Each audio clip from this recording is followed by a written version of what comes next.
lillah. Alhamdulillahirabbil alamin. Allahumma shalli ala sayyidina Muhammad wa ala sayyidina Muhammad. Alhamdulillah hari ini luar biasa. Hari ini tanggal 21 Ramadan 1442 Hijriah, 10 terakhir Ramadan. Semoga kita berjumpa dengan malam Lailatul Qadar.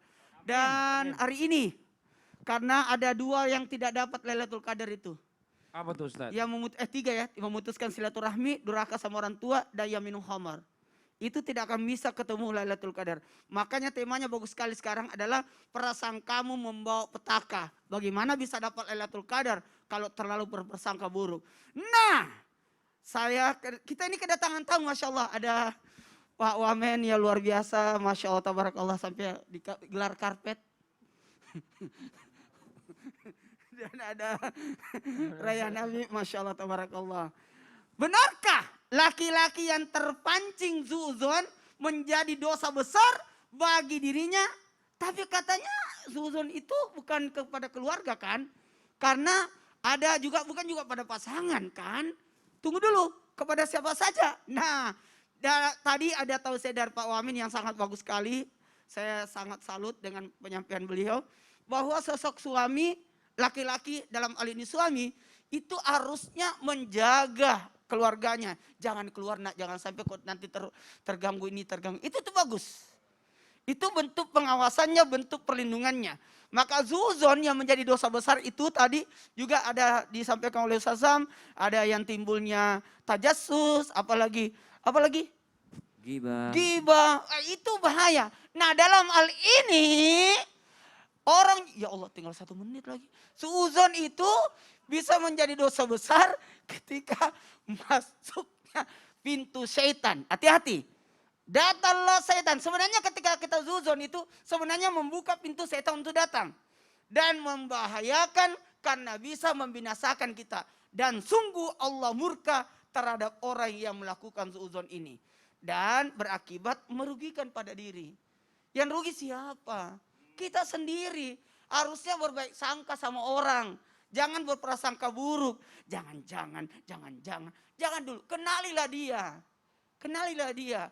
Kalau kita kenal sama Mas Fadli, itu enak. Masya Allah. Enak banget. Alhamdulillah.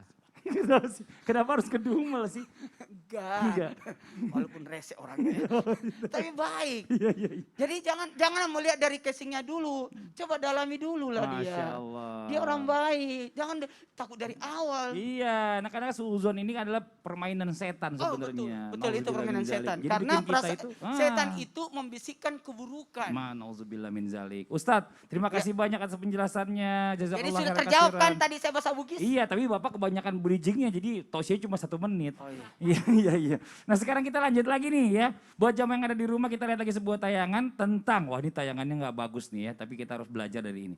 Suami tega menghabisi nyawa istri karena istri dituduh memakan lontong yang ada guna-gunanya. Nauzubillah min zalik. Ini dia tayangannya nih. Ia sempat mengaku bahwa korban tewas setelah terpeleset. Namun fakta terbaru kemudian terungkap setelah pelaku ditetapkan menjadi tersangka dalam kasus pembunuhan tersebut. Kapolsek Lubuk Bajo Kompol Arya Tesa mengatakan tersangka membunuh sang istri karena melanggar pesannya. TS diketahui pernah berpesan pada istrinya agar tidak memakan makanan pemberian orang lain. TS lantas khawatir ada guna-guna dalam makanan pemberian tetangganya itu. Saat kejadian, korban diketahui tengah menghabiskan lontong pemberian tetangganya. Lantaran emosi, TS menendang barang-barang yang ada di rumahnya. Celakanya, pelaku juga melempar pisau ke arah korban dan mengenai bagian leher.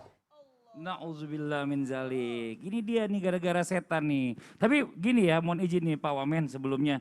Kita bicara laki-laki ini kan memang harus ada giro di dalam diri kita, ya kan? Ada cemburunya pada saat istri harus bagaimana dan lain-lain. Tapi kadang-kadang, nah nggak bisa mengontrol giro ini berbahaya gitu loh. Akhirnya bercemburu yang berlebih-lebihan. Sampai akhirnya sebenarnya istri ini dalam pernikahan ini kayaknya rasanya tersiksa banget. Nah sekarang bagaimana nih seharusnya sebagai suami punya giro tapi nggak berlebihan. Ini kayak kita nyontoh dari Pak Wamen kita. Mohon izin Pak Wamen penjelasannya. Berdiri boleh, tafadhol Pak Wamen. Baik, tujuan berkeluarga atau menikah itu kan sesungguhnya dilandasi nilai-nilai mawaddah warahmah. Ya, sakinah, mawaddah warahmah. Untuk mencapai keluarga yang sakinah, mawaddah, warahmah, itu harus dilandasi dengan kesalingan. Pertama, saling mencintai, saling menyayangi, saling menghormati, saling melindungi. Ya. Landasan cinta, kasih sayang itu kemudian menumbuhkan perasaan saling percaya satu dengan yang lain. Ya. Nah, kemudian yang juga tidak kalah penting adalah saling melindungi. Dalam Al-Quran disebutkan, hunna libasul lakum wa antum libasul lahunna. Betapa indahnya Al-Quran memberikan satu ilustrasi antara hubungan suami istri, bahwa istri kita itu ibaratnya adalah pakaian kita. Dan kita juga bagian dari pakaian istri-istri kita. Fungsi pakaian itu adalah salah satunya mempercantik diri kita agar kita indah dilihat, ya, indah dipandang mata. Tapi juga pakaian punya fungsi melindungi diri kita dari apa? Dari sengatan matahari, dari bahaya-bahaya yang memungkinkan diri kita terkena misalnya hal-hal yang membahayakan kita. Sehingga dengan demikian antara suami istri itu seharusnya itu saling memberikan perlindungan satu dengan yang lain. Bukan yang seperti yang terjadi beberapa minggu kemarin, ada seorang suami yang tega membunuh istrinya. Gara-gara apa? Hanya gara-gara curiga suudzon, ya, istrinya nanti terkena guna-guna. Inilah pentingnya seorang suami, pertama harus percaya pada istrinya. Agar dengan percaya itu ada tumbuh perasaan cinta dan kemudian melindungi satu dengan yang lainnya. Saya kira itu, terima kasih. Oh, jazakallah khairan kasiran. Nah, ini buat para suami belajar nih sama Pak Wamen nih ya, melindungi itu bukan menyakiti. Nah, ini Masya Allah. Nah, buat jamaah yang ada di rumah nih ya, yang udah menunggu pertanyaan yang dijawab sama guru-guru kita. Yuk langsung aja yuk, kita masuk ke segmen Tanya Dong Ustadz. Kami semua tanya dong Ustaz. Alhamdulillahirrabbilalamin. Alhamdulillah Rehan tolong bantuannya untuk kita baca pertanyaan yang udah masuk di sosial media Islam itu Indah. Karena ini cara supaya jamaah bisa berinteraksi dengan kita di sini. Nah silahkan nih, ada 2 pertanyaan yang masuk, silahkan dibacakan. Baik, bismillah. Instagram dari Kusumardina. Assalamualaikum Ustadz. Mantan suami saya selalu nuduh saya selingkuh, padahal saya tidak pernah melakukannya.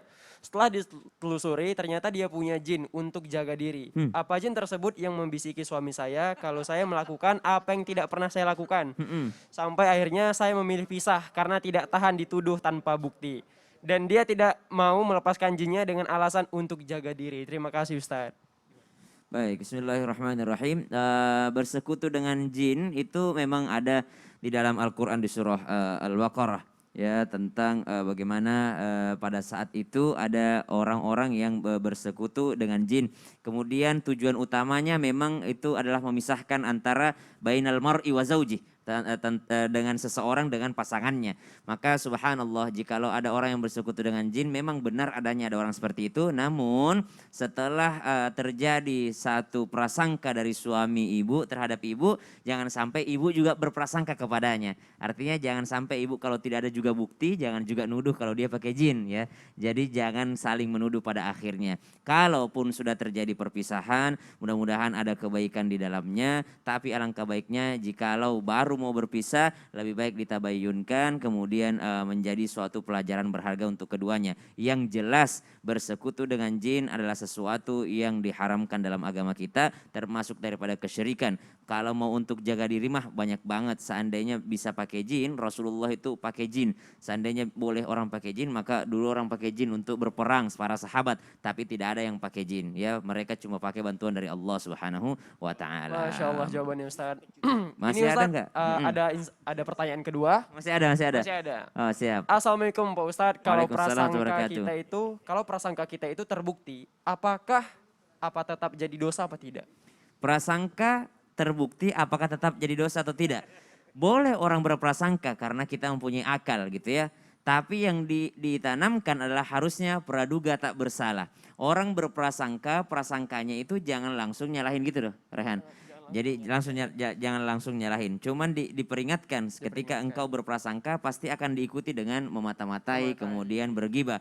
Kalau sekedar prasangka langsung beristighfar maka tidak keluar dari mulutnya, tidak disampaikan kepada orang lain, insya Allah masih aman dia. Kalau itulah hebatnya agama kita dan saking cintanya Allah kepada hambanya, saking baiknya Allah kepada kita. Kalau kita niat buruk itu kan tidak dicatat.